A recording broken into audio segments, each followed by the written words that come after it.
শায়কের বিরুদ্ধে স্যান্ডির ভয়ঙ্কর যৌন হেনস্থার অভিযোগ, কিন্তু কি ঘটেছিল আধ ঘন্টা ধরে? শায়ক চক্রবর্তীকে কেন্দ্র করে টলিপাড়ায় নতুন বিতর্ক শুরু। সোশ্যাল মিডিয়ায় উঠল আলোচনার ঝড়। কন্টেন্ট ক্রিয়েটর স্যান্ডি সাহা মুখ খুললেন, তারপরেই যৌন হেনস্থার অভিযোগে একেবারে তোলপাড় কাণ্ড।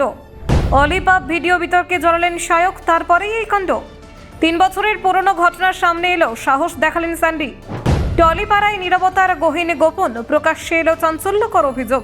শুধু সোশ্যাল মিডিয়া নয়, প্রশাসনের দ্বারস্থ হওয়ার আহ্বান। শায়কের নামে বিতর্ক, অনুরাগীদের মধ্যে নানান প্রতিক্রিয়া শুরু। কিন্তু আসলে ঠিক কি ঘটেছিল দেখুন।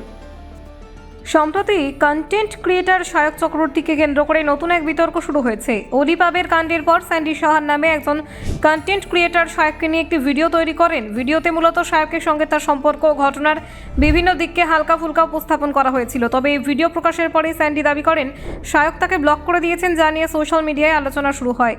স্যান্ডি সাহা আরও জানান, এই ঘটনা নতুন নয়, এর আগেও শায়ক তাকে একবার ব্লক করেছিলেন। তবে শুধু ব্লকের অভিযোগ নয়, স্যান্ডি বড় ধরনের অভিযোগও করেছেন।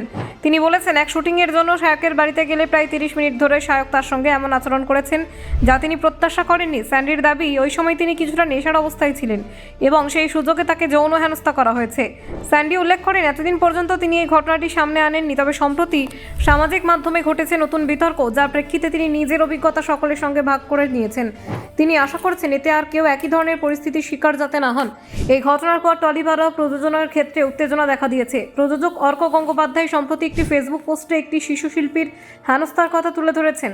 পোস্টে তিনি উল্লেখ করেছেন, এমন ঘটনা ঘটালে দোষীকে বিচারের মুখোমুখি করা উচিত। তবে তিনি কারো নাম উল্লেখ করেননি। স্যান্ডি এই প্রসঙ্গে মুখ খুলেছেন, সেই ধরনের ঘটনা ঘটেছে, সেক্ষেত্রে প্রযোজক বা টলিপাড়ার বড় কেউ কেন আগে মুখ খোলেননি?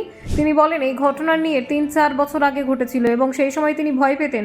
তিনি আশঙ্কা করতেন কেউ তাকে বিশ্বাস করবে কিনা। বিশেষ করে ধারাবাহিক অভিনয়ের সময় শায়কের ভালো ইমেজ থাকায় সবাই তাকে সাপোর্ট করতেন। স্যান্ডি আরও বলেন, শুধু সোশ্যাল মিডিয়ায় অভিযোগ করা যথেষ্ট নয়, এই ধরনের ঘটনা ঘটলে প্রশাসনের অভিযোগ দায়ের করা জরুরি।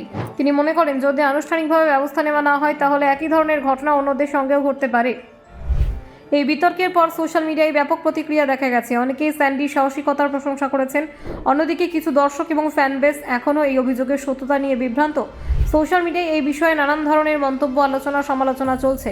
টলিপাড়ায় এই ঘটনা নিয়ে প্রশ্ন উঠেছে, কেন এতদিন কেউ মুখ খোলেননি? শিল্পীদের নিরাপত্তা এবং কর্মক্ষেত্রে মানসম্মত আচরণ বজায় রাখার প্রশ্ন উঠেছে।